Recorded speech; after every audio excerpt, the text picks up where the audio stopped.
Ah, paper clutter, the hoarder's arch nemesis, and the need to hold on to every single piece of paper. But that's okay. We got this. We can declutter the paper.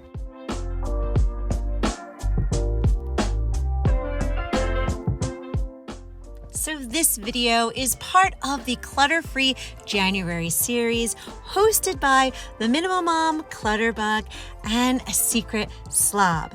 So when I saw that this week was focused on paper, I thought, oh my goodness, do you know how much paper I have scattered all over this house?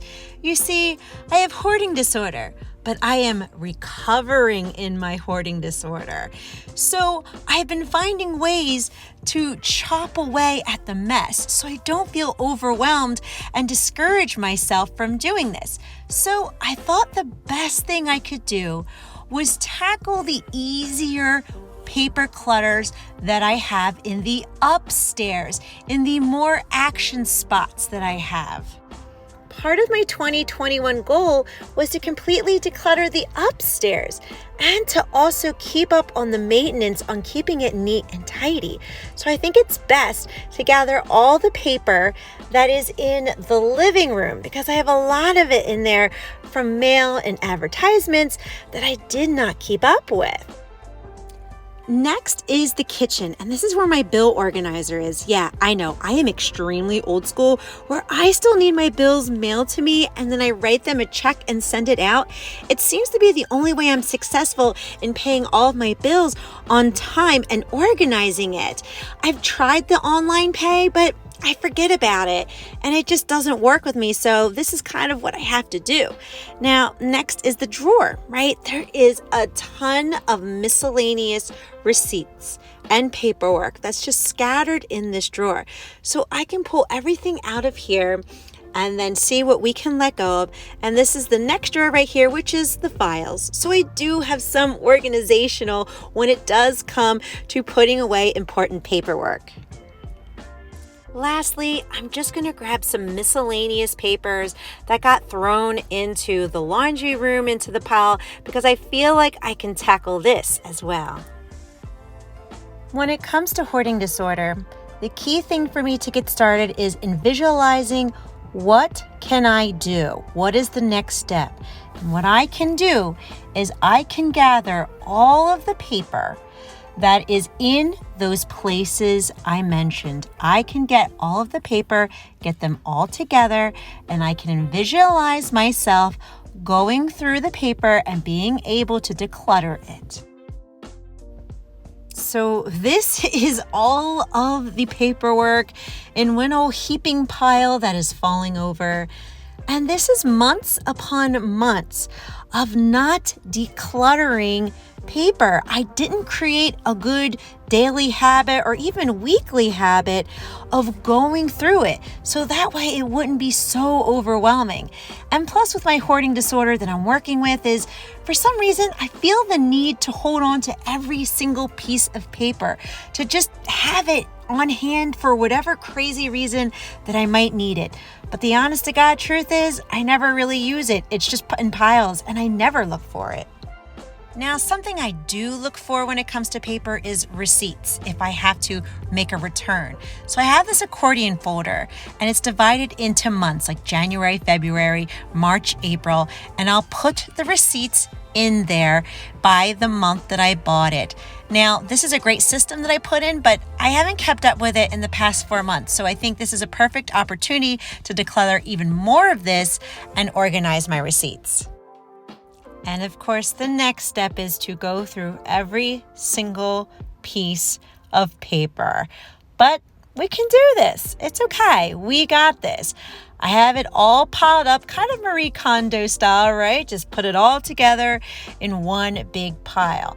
Now, the other thing with my hoarding disorder is before I declutter something, I must touch every single thing before I make the emotional decision to let it go. Remember, with hoarding disorder, we're not making logical decisions on to keep it or let it go because I know I don't need it. I have to make emotional decisions. That way, I'm successful in letting it all go. And when I make the emotional decision to let it all go, it keeps my anxiety calm. That way, I can declutter more and more stuff and not have any regret of anything that I have let go of. And as I go through this massive paper pile, I am dividing it into the tossy pile that will be recycled. And I'm also dividing it by what needs to be filed and more recent receipts that I'm going to put back into my organizer. Okay, so we have been decluttering paper for hours, and that's just crazy. I really need to figure out some kind of daily or weekly routine that works with me to make sure that we're constantly going through the paper. But out of all of that paper, this is kind of what I kept. This is kind of needs to be filed and some important documents, right? This is kind of like coupons and then little like weekly advertisements for like the grocery store and stuff. And again, I just need to be mindful that I declutter it by the end of the week. And these are the receipts that, it's like a whole year of 2020's receipts, basically. I did get rid of a lot of them, but I want to organize them back into this accordion folder. Again, in case I need to make a return. And I'm hoping that I don't really have to fill this up too much because we're doing our no spend months. So hopefully these receipts won't be a big deal to declutter at the end of the month. So now I'm decluttering some old receipts that were still in there. And I really do like this system because it keeps my anxiety calm. That is the key in healing in my hoarding disorder, is being calm and not triggering a panic attack. Now, what I'm going to do is the good receipts from November, December, and all those months I'm organizing. And as you can see, they're a little chunky, these receipts. So I'm glad we're doing a no spend because my January receipts, oh yeah, they're just returns. So there you have it. This is our tossy pile. This is what we're recycling. This is what we're letting go of. That was a lot of work. This stuff was just going to be regular recycling, and these papers right here just need to be shredded.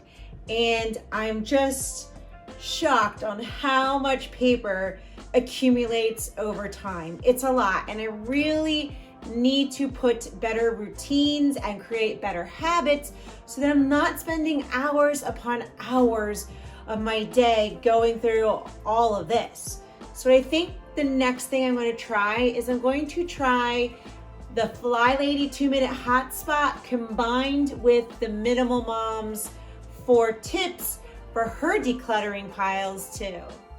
So first we'll do Flylady's 2-minute hotspot. We set our timer for 2 minutes, and this should give me a perfect amount of time to go through that day's mail. During those 2 minutes, we will use the Minimal Moms techniques to avoiding those paper piles. And first is what is trash, recycle, or shredded. I also left that video link in the description box below so that you can check it out. Now, next on her techniques is to-do action items. This is like RSVP to weddings, or like this, a return to Amazon. That is something that we have to take an action on right away. Next is what needs to be filed. So that includes putting my receipts in my organizer or incoming bills in my bill organizer, and also putting away and filing away important paperwork. And lastly is time will tell. Now with this is going to be like coupons and the grocery store weekly ads. So I'm going to keep it in this spot right here. Now we'll declutter it every week, but I think I'm going to let hubby have that chore. And we probably should have a basket on the table for incoming mail. Since it's a no spend month, I'm going to use this basket that we had cleaned out from decluttering Tyler's room and put it on the table. Now, it is a little bigger than I want, but I'm sure as we declutter more rooms, I'll find a smaller basket to replace it. Now that we established healthy new habits at keeping the paper clutter away, we can avoid these huge, massive piles in the future. And I'm here to tell you that if you struggle with hoarding disorder, you're not alone. There's millions of us out there struggling with it, and we can heal together. We just have to do our baby step decluttering what feels right in our hearts, and also in visualizing ourselves doing those steps to letting go, and also being part of a loving community just like this one, where we keep each other encouraged and cheer each other on as we reach our goals in 2021.